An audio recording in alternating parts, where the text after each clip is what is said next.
दोस्तों, हम में से ज़्यादातर लोगों ने मार्वल की मूवीज़ तो ज़रूर देखी होंगी। इन मूवीज़ में किस तरह से Captain America, Iron Man, Natasha Romanoff, Spiderman और बाकी सारे एवेंजर्स शील्ड की एडवांस टेक्नोलॉजी की हेल्प से थैनोस जैसे एलियन फोर्सेस से फाइट करते हुए यूएसए और अर्थ को ईविल फोर्सेस से बचाते हैं। वास्तविकता में भी दोस्तों, यूएस डिफेंस फोर्सेस और डिफेंस टेक्नोलॉजी वर्ल्ड की वन ऑफ द बेस्ट मानी जाती है। ऐसे में जब एक चाइनीज स्पाई बलून ने यूएस की एयर स्पेस में इन्वेड किया तो यूएस की एयर डिफेंस कैपेबिलिटीज सवालों के घेरे में आ गई। ऐसा बताया जाता है कि यह high altitude balloon US air space में कई दिनों से प्रेजेंट था, पर यूएस एयर फोर्सेस उसे डिटेक्ट तक नहीं कर पाई। दोस्तों, आज के इस वीडियो में हम यूएस के एयर डिफेंस सिस्टम को डिटेल में समझने की कोशिश करेंगे। नमस्कार दोस्तों, यूपीएससी वाला में आपका स्वागत है और मैं हूं Shashank Pandey. Number 1, ground based interceptor. दोस्तों, ग्राउंड बेस्ड इंटरसेप्टर या जीबीआई यूएसए के ग्राउंड बेस्ड मिड कोस्ट डिफेंस सिस्टम का एंटी बैलिस्टिक मिसाइल कंपोनेंट है, जिसकी एक यूनिट अलास्का के ग्रीली और दूसरी कैलिफोर्निया के वैंडनबर्ग एयरफोर्स में स्थित है। ग्राउंड बेस्ड मिड कोस्ट डिफेंस नॉर्थ कोरिया और चाइनीज मिसाइल अटैक से यूएसए के बहुत ही छोटे से पार्ट को प्रोटेक्ट कर सकता है। अपने डिफेंस के लिए यूएसए के पास ऐसी कुछ 44 मिसाइल्स अवेलेबल है, पर इनकी रिलायबिलिटी बीते पास्ट में काफ़ी क्वेश्चनेबल रही है।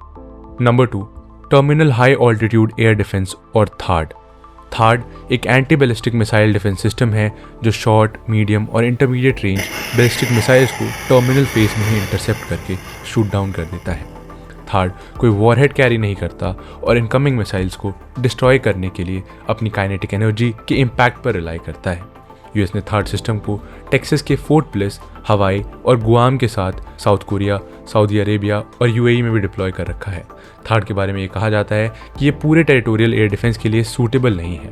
थार्ड लगभग 201 किलोमीटर के एरिया को डिफेंड करने में सक्षम है, जिसका ये मतलब है कि इसे किसी ऐसी जगह डिप्लॉय करना बेस्ट होगा जहां वो किसी स्पेसिफिक एसेट जैसे कोई स्ट्रैटेजिक मिसाइल बेस या कैपिटल वॉशिंगटन डीसी को एनिमी मिसाइल से डिफेंड कर सके। अगर रिलायबिलिटी की बात करें तो थार्ड के इंटरसेप्ट परफॉर्मेंस टेस्ट्स काफ़ी मिक्स्ड रहे हैं। Number 3, AEGIS ballistic missile defence system या Aegis ballistic missile defence system. Aegis ballistic missile defence system US department of defence missile defence agency द्वारा इंटरमीडिएट रेंज के बैलिस्टिक मिसाइल से defence के रूप में डेवलप किया गया है। Aegis system US national missile defence strategy और European NATO missile defence system का पार्ट है। Aegis BMD warships diploid Aegis combat system का एक्सपेंशन है, जिसे बैलिस्टिक मिसाइल्स को पोस्ट बूस्ट फेज में इंटरसेप्ट करने के लिए डेवलप किया गया था।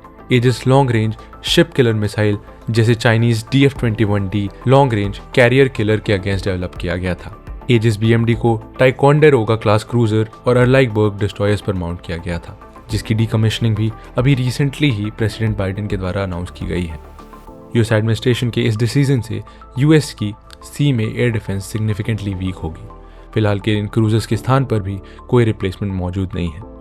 यूएस ने एजिस के लैंड वर्जन को रशियन मिसाइल के अटैक के अगेंस्ट रोमानिया में और एक एजिस शिप जापान में डिप्लॉय कर रखी है। ओवरऑल एजिस को एक अच्छा डिफेंस सिस्टम जरूर माना जाता है, लेकिन इसकी सर्विसिंग के लिए फ्रीक्वेंट पोर्ट विजिट्स की ज़रूरत होती है और पुअर वेदर कंडीशन में ठीक से काम भी नहीं करती। टेस्ट्स में एजिस एफिशिएंट प्रूव होने के बावजूद इसे एक full time air defence deterrent नहीं कहा जा सकता। एजिस अमेरिकन टेरिटरी की रक्षा करने में सक्षम तो है, पर मोस्टली ये अब्रॉड में ही ऑपरेटेड है। एजिस, थार्ड और GBI को प्राइमरीली एनिमी बैलिस्टिक मिसाइल के अगेंस्ट डेवलप किया गया है। दोस्तों, आपको ये बता दें कि दिन प्रतिदिन डिफेंस में टेक्नोलॉजिकल एडवांसमेंट होता जा रहा है। उदाहरण के लिए रशिया और China hypersonic anti ship missile को डेवलप कर रहे हैं। रशियन 3M22 ज़िरकॉन और चाइनीज YJ-21 में स्क्रैमजेट इंजन्स का यूज किया गया है और दोनों को एंटी शिप क्रूज मिसाइल के रूप में क्लासिफाई किया जाता है।